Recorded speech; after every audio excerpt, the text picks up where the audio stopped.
আসসালামু আলাইকুম, কেমন আছেন সবাই? আশা করি অবশ্যই ভালো আছেন। তো যারাই বাংলাদেশ বার কাউন্সিলে পরীক্ষা দিবেন, তার মধ্যে দেওয়ানি কার্যবিধি 20 মার্ক। এর মধ্যে দুটো ধারায় বিভক্ত, একটা হচ্ছে সেকশন অংশ, একটা হচ্ছে আমাদের আদেশ। তো আমরা গত 5-6 বছরের পরীক্ষা থেকে দেখতে পারি যে সেকশন থেকে 6 থেকে 9 মার্ক পর্যন্ত মোটামুটি অন অ্যাভারেজ প্রশ্ন আসে, বাকিটা মোটামুটি 9 থেকে যদি আমরা বলি 12-13 পর্যন্ত আদেশ থেকে আসে। তো আজকে আমরা দেখব আদেশ নাম্বার 1 থেকে নিয়ে আদেশ নাম্বার 21 পর্যন্ত টু দ্য পয়েন্ট গুরুত্বপূর্ণ, যেইটা যদি আপনি পড়ে নিজের আয়ত্তে নিতে পারেন, আপনি দেওয়ানি কার্যবিধির মাস্টার হয়ে যাবেন। তো আমাদের কোর্স কিন্তু চলতেছে। যারাই এখনো আগ্রহী, যদি অ্যাডভোকেট হতে চান, অবশ্যই আমাদের কোর্সে অংশগ্রহণ করতে পারেন। তো চলুন শুরু করা যাক। আজকে আমরা যেটি দেখার চেষ্টা করব সেটা হচ্ছে দেওয়ানি কার্যবিধির আদেশসমূহ। এখানে সর্বপ্রথমে আমরা চলে আসি আদেশ নাম্বার 1। দেওয়ানি কার্যবিধির আদেশসমূহের মধ্যে ওয়ার্ডার 1। তো ওয়ার্ডার 1 আসলে মূল যে কথাটা বলে সেটা হচ্ছে বাদী বিবাদী। আপনি যদি কোনো মক্কেলের অ্যাডভোকেট হিসেবে কাজ করেন, যখন আপনার কাছে কোনো মক্কেল আসবে, প্রথমেই তো আপনি প্রশ্নটা করবেন যে আপনারা কয়জন বা আপনি কার বিরুদ্ধে মামলা করতে চান, মানে বাদী কয়জন, বিবাদী কয়জন। তাহলে মামলার পক্ষ, পার্টি টু দ্য সুট, এটাই হচ্ছে ওয়ার্ডার 1। এভাবে মনে রাখবেন যে আপনার মক্কেল, আর মক্কেল যার বিরুদ্ধে সংক্ষুব্ধ আপনার কাছে আসছে, সেটা আসছে 1 নম্বরে।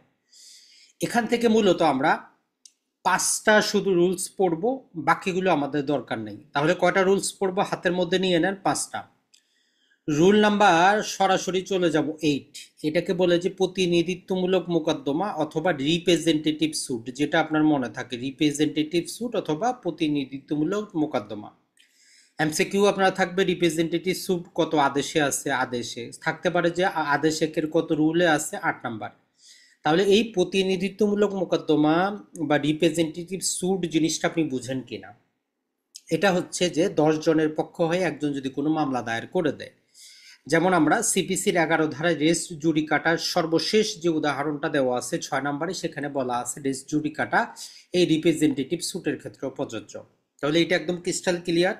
রুল নাম্বার 8, রিপ্রেজেন্টেটিভ স্যুট প্রতিনিধিত্বমূলক মোকদ্দমা, তার উপরও রেস জুডিকাটা প্রযোজ্য আছে কোথায়? আদেশেকে।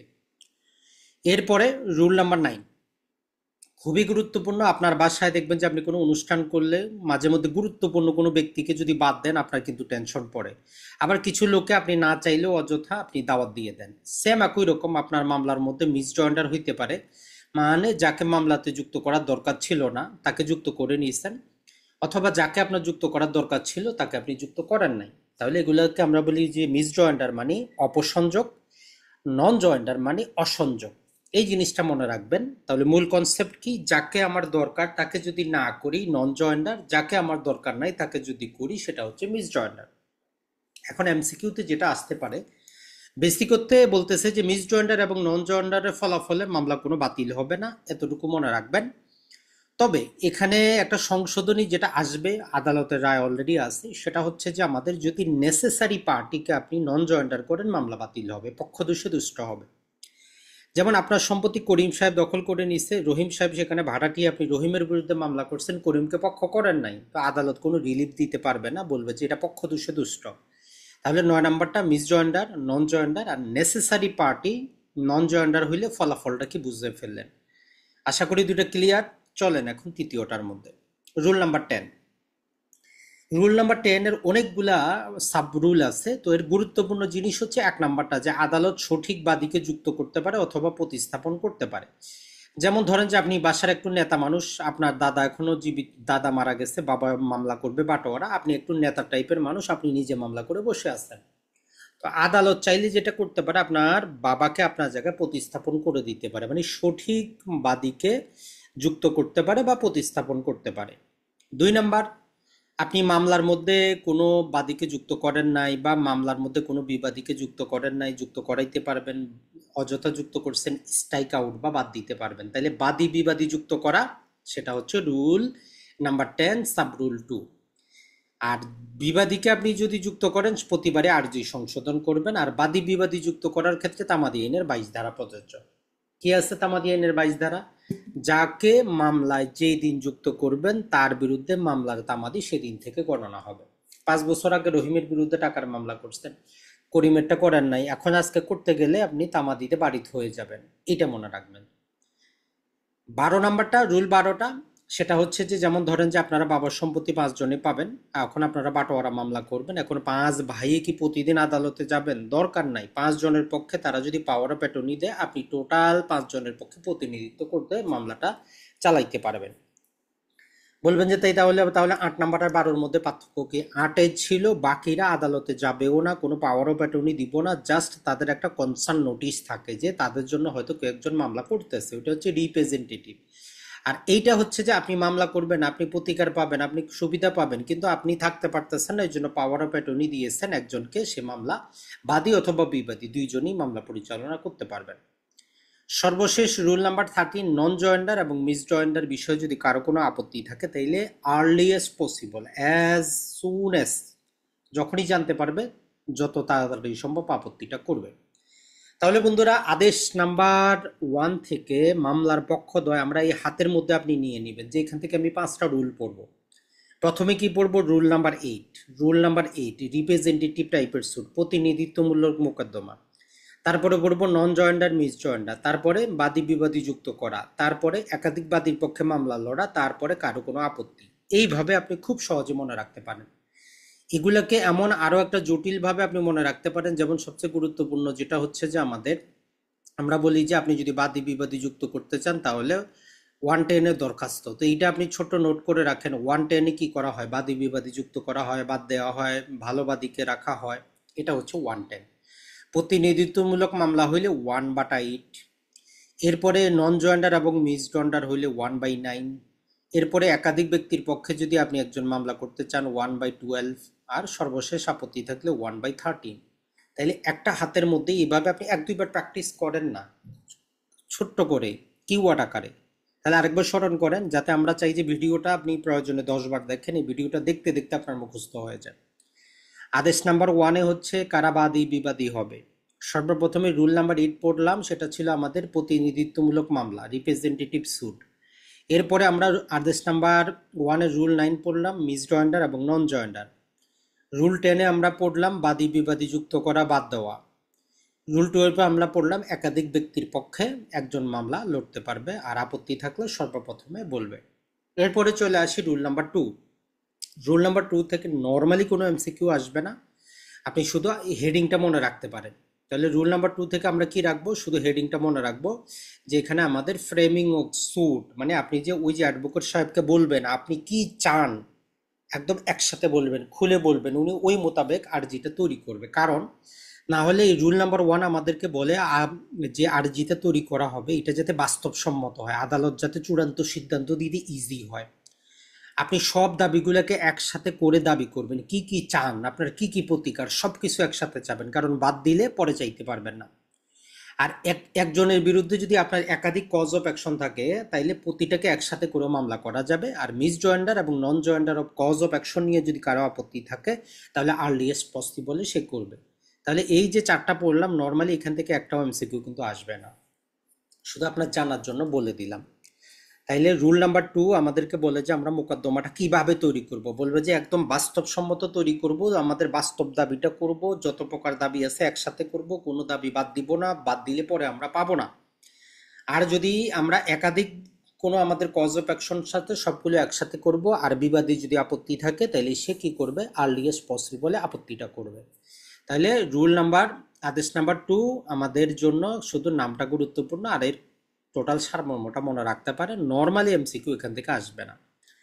রুল নাম্বার 3, এটা থেকেও আপনার কোনো এমসিকিউ আসবে না, তারপরে জানার জন্য একটু ব্যাকআপ হিসাবে জেনে রাখেন যে আপনি যে একজন অ্যাডভোকেট হইলেন মক্কেলের রুল 3-র কারণে।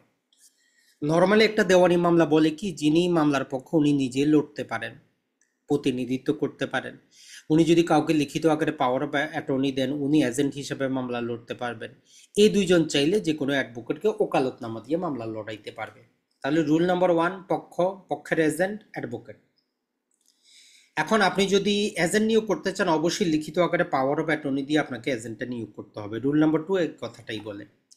আর সাথে রুল নাম্বার 4টা একটু জাস্ট মনে রাখবেন, আপনি যে একটা মামলার ওকালতনামা যদি একবার নেন তাহলে ওকালতনামাটা কখন বাতিল হবে? এক নাম্বার কথা হচ্ছে যদি আপনার মক্কেল অথবা অ্যাডভোকেট যে কোনো একজন মারা যান, ওকালতনামা বাতিল। দ্বিতীয়, যদি আপনারা আইনসম্মতভাবে বাতিল করেন, এর বাইরে ওকালতনামা বাতিল হবে না। আর ওই ওকালতনামা দিয়ে আপনি ওই মামলার আপিল বলেন, রিভিউ বলেন, রিভিশন বলেন, 152 ধারা দরখাস্ত বলেন, করণিক ভুল গাণিতিক ভুল সংশোধন, 144 ধারা রেস্টিটিউশন বলেন, যে কোনো প্রকার খরচ ক্লেম করা, নকল উঠানো, দরখাস্ত প্রদান করা, সব কাজ আপনি করতে পারবেন। তাহলে রুল 2-তে ছিল মামলাটা কিভাবে তৈরি করব। রুল 3-তে অ্যাডভোকেট, এভাবে মনে রাখতে পারেন। এখন আসি রুল 4, বাস্তবে মামলা আমরা দায়ের করব, ইনস্টিটিউশন অফ সুট। এটার ক্ষেত্রে সেকশন নাম্বার 26টা মনে রাখবেন। সেখানে বলা আছে প্রতিটা দেওয়ানি মামলায় আরজি দাখিলের মাধ্যমে দায়ের করতে হয়। তো নর্মালি রুল নাম্বার 1 বলতেছে যে আমরা দেওয়ানি আরজিটা কোথায়, আদালতে, যে আদালতে মামলা সেখানে দায়ের করব, অথবা আদালত কর্তৃক নির্ধারিত স্থান মানে হচ্ছে বর্তমানে সেরেস্তার কাছে আমরা মামলাটা দায়ের করি। ওই দায়েরের সাথে যতজন বিবাদী থাকবে তত কপি আমাদেরকে কি করতে হবে, মামলার আরজির ফটোকপি জমা করতে হবে। এইটা মনে রাখবেন। আর সাথে আমাদেরকে রেজিস্টার ডাক এডি সহ ঠিকানা সব পূরণ করে জমা করতে হবে। আর কোর্ট ফি সেগুলো তো আছেই। তো এটা হচ্ছে একটা বেসিক নিয়ম। তাহলে আরজি যতজন বিবাদী ততটা আপনার ফটোকপি। আর রুল নাম্বার 2, একটা দেওয়ানি রেজিস্টার থাকবে যাকে আমরা বলি যে সুট রেজিস্টার, নর্মালি রেজিস্টার নাম্বার 12, সেখানে আপনার ক্রোনোলজিক্যালি আপনার কি পড়বে, ধারাবাহিক নাম্বার পড়ে। তাহলে রুল 4 থেকে আমরা দুটা জিনিস এমসিকিউর, একটা হচ্ছে যতজন বিবাদী ততটা ফটোকপি, আর সুট নাম্বার 12 আমাদের বালাম রেজিস্টার, এতটুকুই। এরপরে চলে আসি আমরা ওয়ার্ডার নাম্বার 5, যেটা থেকে একটা এমসিকিউ আসতে পারে। এখানে দুইটা পার্টে বিভক্ত। একটা পার্ট হচ্ছে সমন ইস্যু হওয়া, আর একটা হচ্ছে ইস্যুকৃত সমন জারি হওয়া। প্রথমে আমরা সমন ইস্যুটা দেখি। দেখেন, আপনি যদি যথাযথভাবে একটা দেওয়ানি মামলা দায়ের করতে পারেন, তাইলে তার 5 কর্মদিবসের মধ্যে 5 কর্মদিবসের মধ্যে অবশ্যই সমন ইস্যু হবে। জারি হোক বা না হোক সেটা পরের কথা। যদি 5 কর্মদিবসে না হয় তাহলে এটা একটা পেশাগত অসদাচরণ, এটাও এমসিকিউতে আসতে পারে। যদি বিবাদী উপস্থিত হয় আরজি দাখিলের সময় এবং দাবি স্বীকার করে, তাহলে সমন ইস্যু করতে হবে না। একদম সিম্পল। আর সমনে কি থাকবে, বিচারকের স্বাক্ষর থাকবে, আদালতের সিল থাকবে। সমনগুলা নর্মালি 2 কপি হবে, 2 কপিতে হয়। আশা করি ক্লিয়ার। এখন আসি, এই যে সমনের আরজির কপি সংযুক্ত থাকবে, আর আরজি অনেক বড় হইলে আরবির সংক্ষিপ্ত আরজির যে কনসাইজ যে কপি সামারি সেটা অ্যাটাচকৃত থাকবে। এখন সমনটা রুল 5 বলতেছে যে সমন 2 কারণে ইস্যু হইতে পারে। প্রতিটা সমনে আপনি দেখবেন যে লেখা আছে ইস্যু গঠনের জন্য অথবা চূড়ান্ত নিষ্পত্তির জন্য। নর্মালি ম্যাক্সিমাম মামলা ইস্যু গঠনের জন্য, শুধু চূড়ান্ত নিষ্পত্তিতে কোনগুলা হয়, আমাদের সামারি ট্রায়াল অর্থাৎ নেগোশিয়েবল ইনস্ট্রুমেন্ট অ্যাক্ট, আর হচ্ছে ক্ষুদ্র বিষয়ক আদালতের সমন হচ্ছে চূড়ান্ত নিষ্পত্তির জন্য। এরপরে আসি আমরা সমন জারির প্রক্রিয়াটা। 9 থেকে 19-এর বি পর্যন্ত আমাদেরকে বলবে যে এর যে কোনো একভাবে যদি আমরা সমন জারি করতে পারি, বিচারক যদি সন্তুষ্ট হয়, তাহলে সমন জারি হয়ে গেল। রুল নাম্বার 9-এ বর্তমানে লেটেস্ট সংশোধনী, আমরা মোবাইলে, হোয়াটসঅ্যাপে, ইমোতে কি করে কল করে সমন জারি করতে পারবো। রুল নাম্বার 15, পরিবারের প্রাপ্তবয়স্ক কোনো ব্যক্তি বা ব্যক্তিকে সরাসরি দিয়ে দিলে সমন জারি হয়েছে বলে হয়ে যাবে, তবে কাজের লোককে দেওয়া যাবে না, কাজের লোক পরিবারের অন্তর্ভুক্ত না। এই জিনিসটা মনে রাখবেন। এখানে আগে পরিবারের প্রাপ্তবয়স্ক এই শব্দটা মনে রাখবেন। আর যদি ব্যক্তি অথবা তার পরিবার অস্বীকার করে বা না পাওয়া যায়, তাহলে তার বাসার সামনে লাগাইলেও সমন জারি হইতে পারে। 19-এর বি বলতেছে যে আদালত বিচারক কি করবেন, জারিকারকের পাশাপাশি এডি খাম সহ রেজিস্টার ডাকযোগে সমন অবশ্যই পাঠাবেন, বাধ্যতামূলক, সেল বলা আছে। যদি এত কিছুর পরেও না হয়, R20 বলতেছে আমরা বিকল্প সমন জারি করতে পারবো। বিকল্প সমনে 3টা কাজ করতে হয়। একটা হচ্ছে আদালত চত্বরে 1 কপি, ওই যে বিবাদীর বাসস্থানে 1 কপি, আর স্থানীয় পত্রিকায় 1 কপি সমন যদি আমরা দিই, তাহলে আইনগতভাবে ধরে নেওয়া হবে যে সমন জারি হয়ে গেছে। আর উপরে যেই কোনো এক প্রক্রিয়ায় যদি আদালত সন্তুষ্ট হয় যে সমন জারি হয়েছে, তাহলে সমন জারি হয়ে গেছে। তাহলে সমন জারি থেকে আমাদের এমসিকিউ যেটা আসতে পারে, কত কর্মদিবসে সমন ইস্যু হবে, 5 কর্মদিবসে। কত কপি দিতে হবে, যতজন বিবাদী তত কপি আমাদেরকে অ্যাটাচ রাখতে হবে। সমনটা আমরা পরিবারের প্রাপ্তবয়স্কদের ব্যক্তিকে দিতে পারি, তারা যদি না আনে বাড়ির সামনে লাগিয়ে দিতে পারি, রেজিস্টার ডাকযোগে পাঠাইতে পারি, অথবা আমরা বিকল্প সমন সাবস্টিটিউট সমনও করতে পারি। এখন যেটাতে বিচারক খুশি হন সেটাতে সমন জারি হয়ে গেছে। এখন চলে আসি আমরা 6 নাম্বার আদেশটা বলে যে হেতুবাদ বা প্লিডিং। তাহলে হেতুবাদ বা প্লিডিং কি আছে? হেতুবাদ বা প্লিডিং হচ্ছে কেমন, যেমন ধরেন যে বাবা এবং মা, ইংরেজিতে আমরা বলি কি প্যারেন্ট। প্যারেন্টের মধ্যে কি আছে, বাবাও আছে, মাও আছে, ফাদারও আছে, মাদারও আছে, একটা শব্দ ব্যবহার করি। সেম এইরকম ভাবে এখানে বলতেছে যে বাদী যার আর্জিটা সাবমিট করলো, সাবমিট করার পরে আর্জিটার নাম হয়ে যায় যে প্লেন্টিভ হেতুবাদ, মানে প্লেন্টিভ প্লিডিং। আর লিখিত জবাব সাবমিট করলে সেটা হয় যে বিবাদীর হেতু, মানে বিবাদী কি চায়। তাহলে প্লিডিং দুটো জিনিসকে অন্তর্ভুক্ত করে আরজি এবং লিখিত জবাব। 2 নম্বরে হচ্ছে, আর রুল নাম্বার 14 আমাদেরকে বলে যে প্রতিটা আরজি আইনজীবী এবং যিনি মামলা করতেছেন তার স্বাক্ষর থাকবে। রুল নাম্বার 15 বলে যে ভেরিফিকেশন মানে সত্যপাঠ থাকবে, মানে প্রতিটা আরজির মধ্যে সেখানে একজন যিনি আছেন আমাদের বাদী, উনি সেখানে যে লিখবে যে উপরে যা কিছু লেখা আছে সবকিছু আমার জানা মতে সত্য, আমার জ্ঞান মতে আমি এগুলো বিশ্বাস করে স্বাক্ষর করলাম। এরপরে রুল নাম্বার আমাদের 16, এটাতে বলে যে অযথা যদি আপনি আরজিতে বা লিখিত জবাবে কিছু লিখেন, অপরপক্ষ আপনার এটা কর্তন করবে। যেমন ধরেন যে আপনি যদি অপ্রয়োজনীয়, কুৎসাজনক, বিচারকে ক্ষতিগ্রস্ত করে, বিভ্রান্ত করে, বিলম্বিত করে এরকম কোনো জিনিস ব্যবহার করেন, আননেসেসারি যদি আপনি জিনিসগুলো তুলে ধরেন, স্ক্যান্ডালাস জিনিসগুলো তুলে ধরেন, প্রেডিজিয়াস জিনিসগুলো যদি তুলে ধরেন, তাহলে এগুলোকে আমরা বিচারক কি করতে পারে, নিজে থেকে কর্তন করতে পারে বা অপরপক্ষ কর্তনের আবেদন করতে পারে। তাইলে অপরের আর্জি আপনি কিভাবে কর্তন করবেন? রুল 16 অধীনে। এখন নিজের আর্জি নিজে যদি আপনি সংশোধন করতে চান, কোনো সমস্যা নাই, করা যাবে। রুল নাম্বার 17, তাহলে 17 হচ্ছে নিজের আর্জি আর 16 হচ্ছে অপরের আর্জি। যে কোনো সময় আপনি সংশোধন করতে পারেন। প্রকৃত বিষয় জানাটা হচ্ছে মূল বিষয়, যে আরজিতে আসলে মূল জিনিসটা প্রকাশ পাচ্ছে না, তাই সংশোধন করতেছেন। শুনানি বিচার শুরু হলে আরজি একান্তই জরুরি না হলে সংশোধন হবে না। একবার যদি শুনানি শুরু হয়ে যায়, নর্মালি আদালত আপনাকে পারমিট করবে না, একান্তই ন্যায় বিচারের সাথে না হইলে।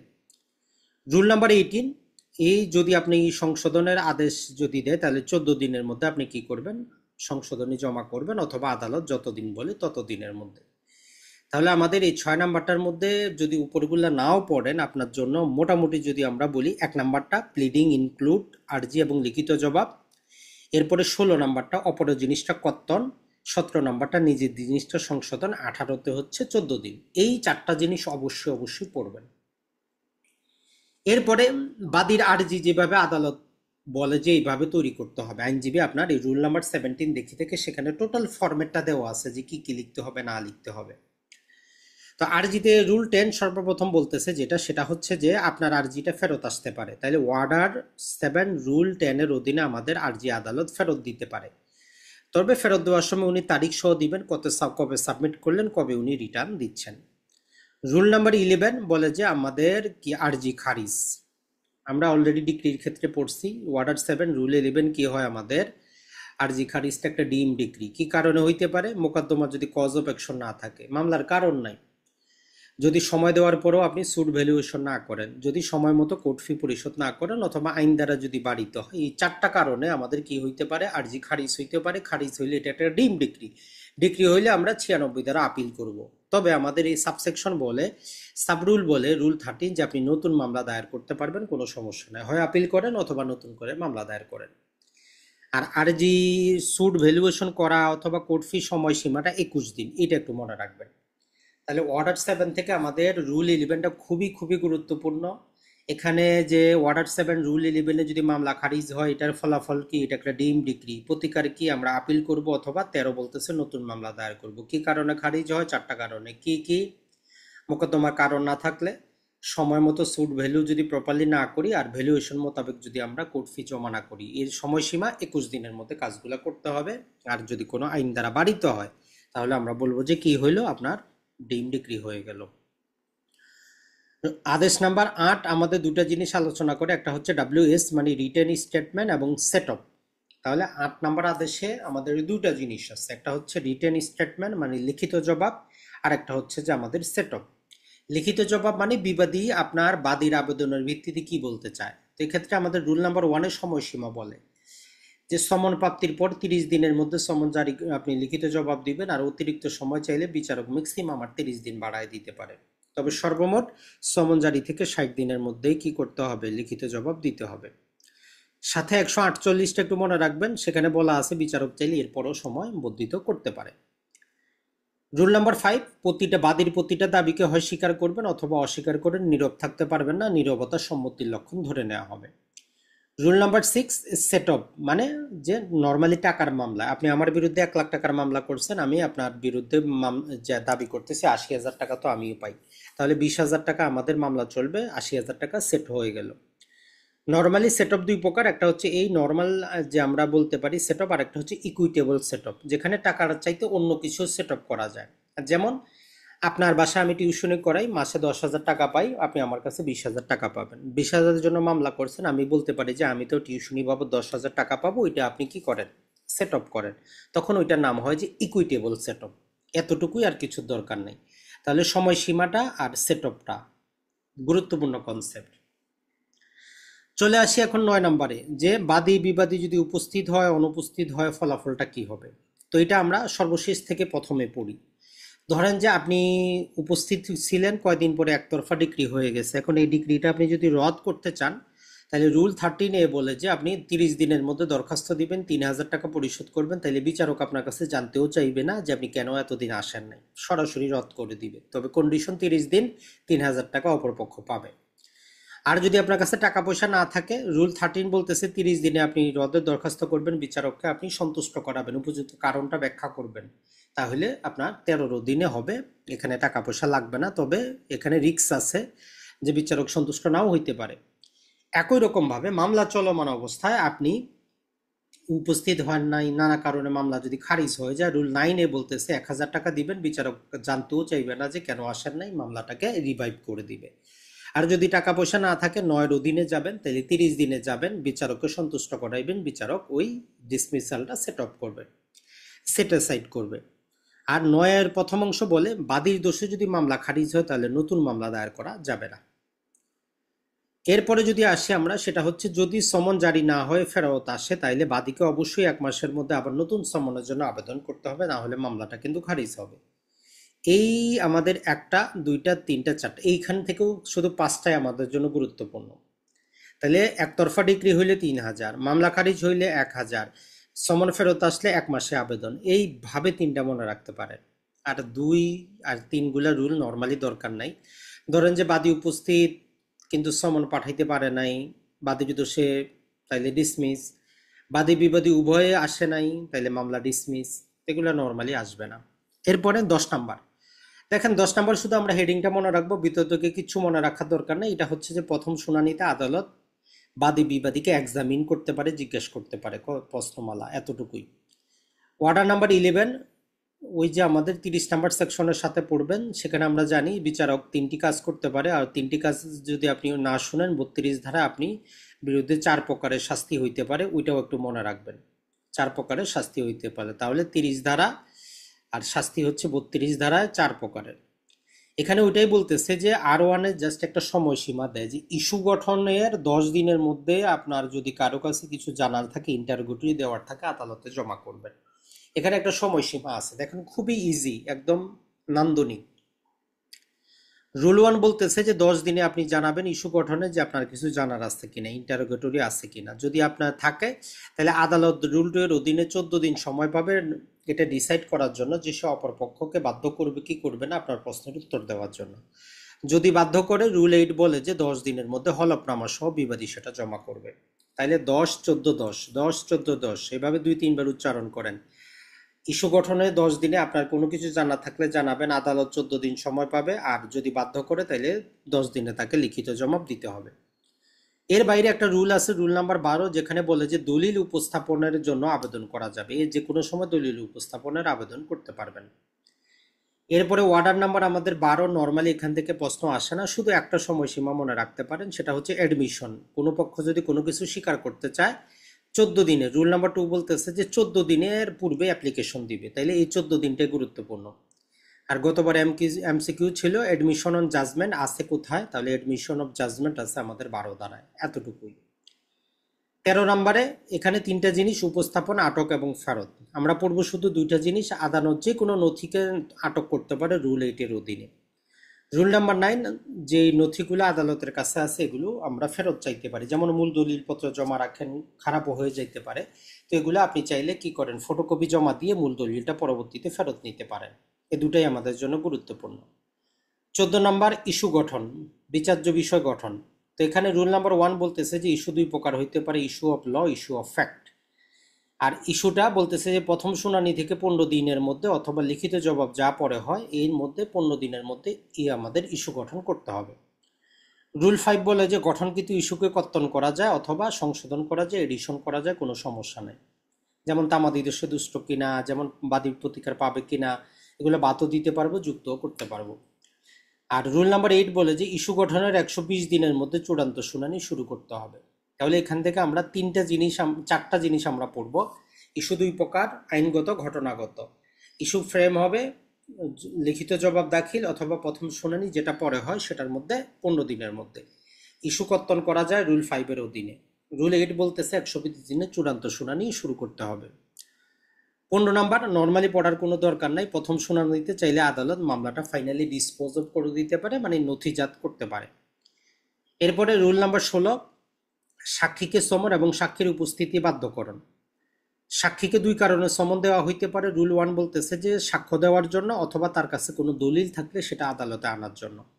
তাইলে প্রতিটা সমনের মধ্যে স্পষ্টভাবে উল্লেখ থাকবে যে কোন সময়, কোন তারিখে, কি বিষয়ে তাকে ডাকা হচ্ছে। তাকে কি সাক্ষ্য প্রদানের জন্য না একটা দলিল উপস্থাপন করার জন্য ডাকা হচ্ছে, ওইটা সাক্ষীকে সমনের ক্ষেত্রে স্পষ্ট ক্রিস্টাল ক্লিয়ারলি সেখানে লেখা থাকতে হবে। এখন যদি সমনে যদি ব্যক্তি না আসে, রুল 10 বলতেছে যে বিচারকের হাতে 3টা অস্ত্র আছে। তাকে একটা হুলিয়া জারি করতে পারে অথবা তাকে গ্রেফতার করতে পারে, তার সম্পত্তি কোপ করতে পারে, তবে ক্ষুদ্র বিষয়ক আদালত হইলে সম্পত্তি কোপ করবে না। তাহলে আদালতের কাছে কি আছে, প্রক্লেমেশন দিতে পারে অথবা তার বিরুদ্ধে গ্রেফতারি পরোয়ানা জারি করতে পারে। রুল 12 বলতেছে যে আদালত সর্বোচ্চ 500 টাকা জরিমানা করতে পারবে। ম্যাক্সিমাম কত? সর্বোচ্চ 500।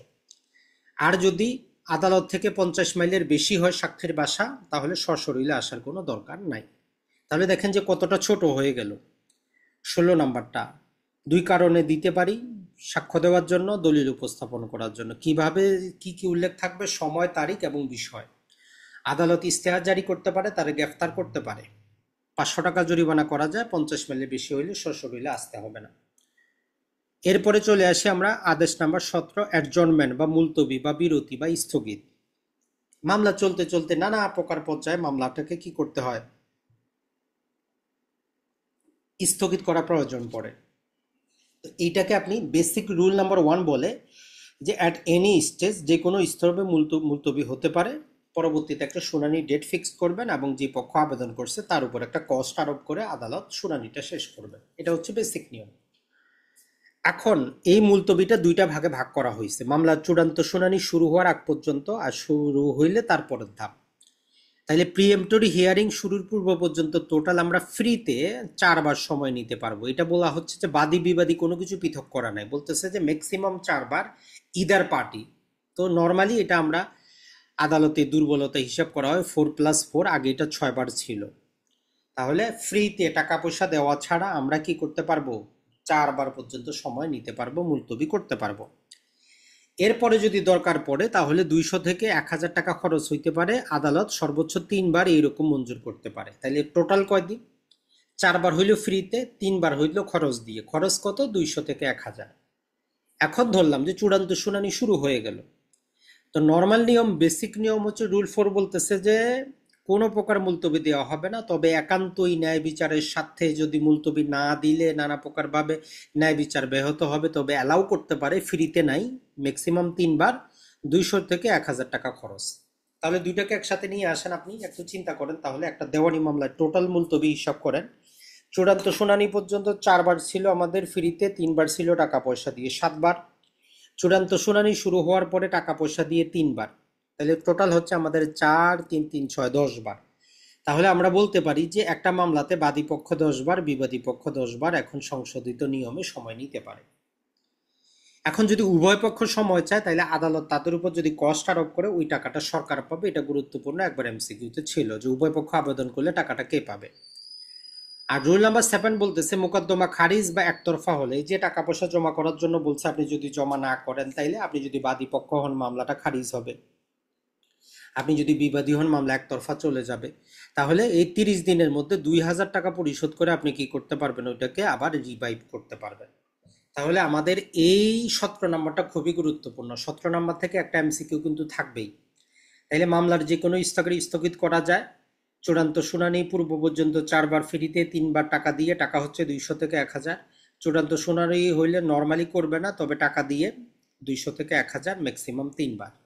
উভয় পক্ষ সময় চাইলে আদালত যদি কষ্ট আরোপ করে সরকার পাবে। মোকদ্দমা খারিজ হলে 30 দিনে 2000 টাকা দিয়ে অ্যাপ্লিকেশন করব। ঝামেলা কিন্তু শেষ। 18 নম্বর শুনানি এবং সাক্ষীদের পরীক্ষা। তো দেখেন এক্ষেত্রে নর্মালি আমাদের 4A যুক্ত করা হয়েছে, যেটা ওই যে 26-এর সাবসেকশন 2 ওটাই কপি পেস্ট। নর্মালি আগের মতো আর কি করতে হবে না, এই যে সাক্ষীদেরকে আদালতে গিয়ে জবানবন্দি দিতে হবে না, তাদের জবানবন্দি তারা এফিডেভিটের মাধ্যমে দিয়ে দিবে। অপরপক্ষ শুধু ক্রস এক্সামিনেশন করতে চাইলে তাকে ডাকবে, না হলে দরকার নাই। এরপরে সাক্ষ্য গ্রহণের নিয়ম কিরকম হবে, এই যে সিআরপিসিতে 364-তে যেমন আছে, সাক্ষী যে ভাষায় কথা বলে ওই ভাষায় আমরা রেকর্ড করব। 10 আর 11 বিচারকের জন্য হাতিয়ার হিসাবে কাজ করে, যে কোনো প্রশ্ন চাইলে বিচারক বাদ দিতে পারে নিজের থেকে, অথবা কোনো পক্ষ আবেদন করলে অপরপক্ষকে বলতে পারে যে এই প্রশ্ন করা যাবে না। আর 11 তো বলতেছে কোনো পক্ষ বারণ করলে অপরপক্ষ আপত্তি করলেও আদালত অ্যালাউ করতে পারে। জাস্ট এটাই, আর কিছু না। একটাতে হচ্ছে বাদ দিবে, একটাতে হচ্ছে অ্যালাউ করবে। 16 নাম্বারতে হচ্ছে যে মামলা দায়েরের সাথে সাথে আমরা সাক্ষ্য গ্রহণ করাইতে পারবো। যেমন মামলা দায়ের করছেন, সাক্ষী অতিবিদ্ধ বিদেশে চলে যাবে, তার সাক্ষ্যটা গ্রহণ করে রাখতে পারবেন। রুল 16।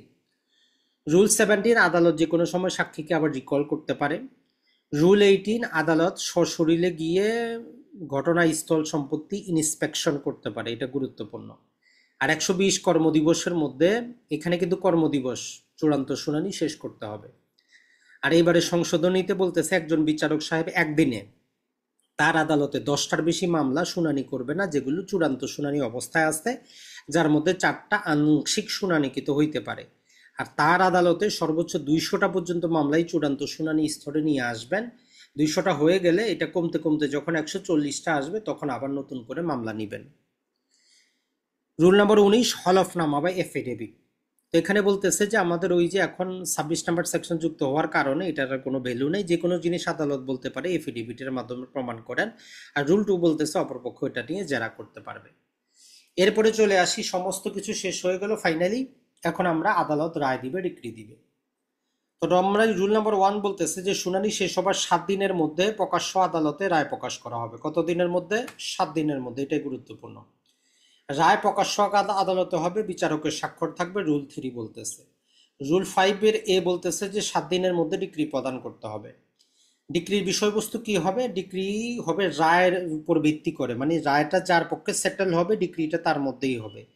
ডিক্রির মধ্যে মোকদ্দমা নাম্বার, পক্ষদ্বয়ের পরিচিতি, দাবি কি করা হয়েছিল, প্রতিকার কি পাওয়া গেছে, এই 4টা জিনিস অন্তর্ভুক্ত থাকবে। আর ডিক্রির তারিখে হবে, যে রায়ের তারিখে হবে ডিক্রির তারিখ। আর ডিক্রির টাকা আমরা কিস্তিতে পরিশোধ করতে পারবো। আর রুল 20 বলতেছে যে জাবেদা নকল, এগুলো আপনার টাকা পয়সা দিয়ে আপনি পাওয়ার অধিকারী হবেন। সর্বশেষ আমাদের ডিক্রি জারি 21 নাম্বার, এটার মধ্যে 104টা বিধি আছে, তবে আমরা একদম আপনাদের জন্য অনেক কষ্ট করে গুরুত্বপূর্ণ জিনিসগুলো এনেছি। আর এটার সাথে 36 থেকে মোটামুটি 74টাও সেকশনটাও পড়ে নেবেন, 36 থেকে 74। রুল নাম্বার 11 বলতেছে যে ডিক্রি জারির আবেদন কিভাবে করব, বলতেছে যে টাকার মামলা হইলে মৌখিক অথবা বাকি সবকিছু লিখিত আকারে করতে হবে। রুল 18 বলতেছে যদি ক্রস ডিক্রি কাকে বলে, ক্রস ডিক্রি হচ্ছে সেট আপ করার জন্য। আপনি 1 লাখ টাকার মামলা করছেন আমার বিরুদ্ধে, আমি 90,000 টাকার দাবি করছি, এটা হচ্ছে ক্রস ডিক্রি। ক্রস ক্লেম হচ্ছে আপনি 1 লাখ টাকার মামলা করছেন, আমি 2 লাখ টাকা দাবি করতেছি, যেটাকে আমরা কাউন্টার ক্লেম বলি, এটা হচ্ছে ক্রস ক্লেম। রুল নাম্বার 22 আমাদের জন্য খুবই গুরুত্বপূর্ণ, বলতেছে যে কখন আমরা ডিক্রি জারি করার ক্ষেত্রে নোটিশ দিতে হবে না, কখন দিতে হবে। 2 বছরের আগে যদি ডিক্রি জারি করি তাইলে নোটিশ দিতে হবে না, 2 বছরের পরে যদি ডিক্রি জারি করতে চাই তাইলে নোটিশ দিতে হবে। আর 1 দিন 2 দিন যাই হোক, যদি ডিক্রি হোল্ডার মারা যায়, ডিক্রি জাজমেন্ট ডেটার মারা যায় আর তার বৈধ প্রতিনিধি এলআর এর বিরুদ্ধে কার্যকর করতে যায় তাইলে নোটিশ দিতে হবে। আর সেকশন 44 এর অধীনে রেসিপ্রোকাল ডিক্রি হলে, মানে বিদেশি আদালতে ডিক্রি হলে তখন নোটিশ দিতে হয়। তাহলে 3 কারণে নোটিশ দিতে হয়, 2 বছর পরে এলআর এবং হচ্ছে রেসিপ্রোকাল ডিক্রি। এটার সাথে ওই যে সিপিসিটা আপনি পড়ে নেবেন, 48 ধারা 12 বছর, তামাদি আইনের 183 ধারায় 12 বছর, 82 ধারায় 3 বছর 6 বছর, 81 ধারায় যার তামাদি দেওয়া নাই সেটা 3 বছর। এই ডিক্রি সংক্রান্ত এইগুলাই গুরুত্বপূর্ণ। 30 নম্বর যেটা বলে যে টাকার মামলা আমরা কিভাবে এক্সিকিউশন করব, আমরা তাকে আটক রাখতে পারবো, তার সম্পত্তি কোক করে বিক্রি করে এক্সিকিউশন করা যাবে। আর এইবারে টাকার মামলার ক্ষেত্রে 30-এর যুক্ত করা হয়েছে, যেটা খুব ইম্পর্টেন্ট। সেখানে বলতেছে যে টাকার মামলা আমরা তাকে 6 মাস কারাগারে আটক রাখতে পারবো। সে যদি ডিক্রিকৃত টাকার 25% দেয় এবং বাকি টাকা 60 দিনে দিবে এবং হলফনামা দেয়, তাইলে জেল থেকে মুক্তি দেওয়া যাবে। কত পার্সেন্ট টাকা? 25%। কত দিনে? 60 দিনে পরিশোধ করবে। আর যদি অস্থাবর সম্পত্তি কোক রাখা হয়, এটা 6 মাস পর্যন্ত কি করতে হবে? কোকই থাকবে, তারপরে বিক্রি করা যাবে, 6 মাসের আগে যাবে না। রুল নাম্বার 46, গার্নিশিং অর্ডার খুবই গুরুত্বপূর্ণ। গার্নিশিং অর্ডার মানে হচ্ছে, যেমন ধরেন যে আমি আপনার কাছে টাকা পাবো, আপনার কাছে টাকা নেই, কিন্তু আপনার ব্যাংকে 1 লাখ টাকা জমা আছে। তো আদালত ব্যাংকে নির্দেশ দিতে পারে ওই টাকাটা আদালতে অথবা ডিক্রি হোল্ডারকে দেওয়ার জন্য। তো এটাকে বলে যে গার্নিশিং অর্ডার। এরপরে রুল নাম্বার 68, সম্পত্তি নিলাম সংক্রান্ত বিষয়। যদি স্থাবর সম্পত্তি হয় 30 দিনের হুলিয়া জারি করতে হবে, প্রক্লামেশন মানে বিজ্ঞপ্তি দিতে হবে যে বিক্রি হবে। আর মুভেবল প্রপার্টি হলে 15 দিনের বিজ্ঞপ্তি দিলেই চলবে। রুল নাম্বার 84 আমাদের বলে যে নিলামে 25% টাকা জমা দিয়ে অংশগ্রহণ করতে হয়। এটা প্রশ্ন আসে, কত পার্সেন্ট টাকা জমা দিতে হয়? 25%। বাকি টাকা রুল 85 বলতেছে যে 15 দিনে আপনি জমা করবেন। আর রুল নাম্বার 89 বলতেছে যে যদি নিলাম রদের দরখাস্ত করতে চান, সেট অ্যাসাইড করতে চান, তাইলে আপনাকে 2 প্রকারের খরচ জমা দিতে হবে। একটা হচ্ছে নিলামে যত টাকা উল্লেখ হয়েছে ওই টাকাটা প্লাস ক্রয় মূল্যের 5%, টোটাল টাকাটা জমা করতে হবে। আর প্রতারণা বা অনিয়মের জন্য যদি কেউ রদ করতে চায়, তাহলে ডিক্রি হোল্ডার যিনি আনুপাতিক হারে পাবেন অথবা যার স্বার্থ আছে এরকম ব্যক্তি রুল 90-এর অধীনে ওই যে নিলাম রদের এই টাকা পয়সা দেওয়া ছাড়াও আবেদনটা করতে পারেন। রুল নাম্বার 91, ক্রেতা কর্তৃক রদের যিনি নতুন নিলামে ক্রয় করলেন উনি চাইলে যদি মালিকানায় ত্রুটি থাকে উনি বলতে পারে আমি কিনবো না। রুল নাম্বার 94, ক্রয়ের রসিদ একটা বয়নামাপত্র বা সেল সার্টিফিকেট ইস্যু করা হয়। রুল নাম্বার 98, বাধা প্রদান করলে 30 দিনে দেওয়ানি কারাগার। আর রুল নাম্বার 104, ডিক্রি কার্যকরের আদেশ সরাসরি দিতে পারবে কেউ যদি আবেদন করে। আর আইন শৃঙ্খলা বাহিনীকেও নির্দেশ দিতে পারে যে ডিক্রিকা ফাইনালি কি করা হোক, কার্যকর করা হোক, তাদের সহযোগিতা আরও চাওয়া যাইতে পারে। তো এই ছিল বন্ধুরা আমাদের টোটাল আজকের আলোচনা। যারাই 29শে নভেম্বর পরীক্ষাটা দিবেন, আপনাদেরকে আমরা বলবো যে এখন আর এদিক সেদিক যাবেন না, দ্রুত যে কোনো কোচিং সেন্টারে ভর্তি হয়ে যান অথবা অনলাইনে আমাদের সাথে থাকেন। ফ্রি অনেক ক্লাস আছে, সেগুলো দেখেন অথবা পেইড কোর্সে চলে আসেন। ইনশাল্লাহ অ্যাডভোকেট হবেনই হবেন। আসসালামু আলাইকুম, ভালো থাকবেন।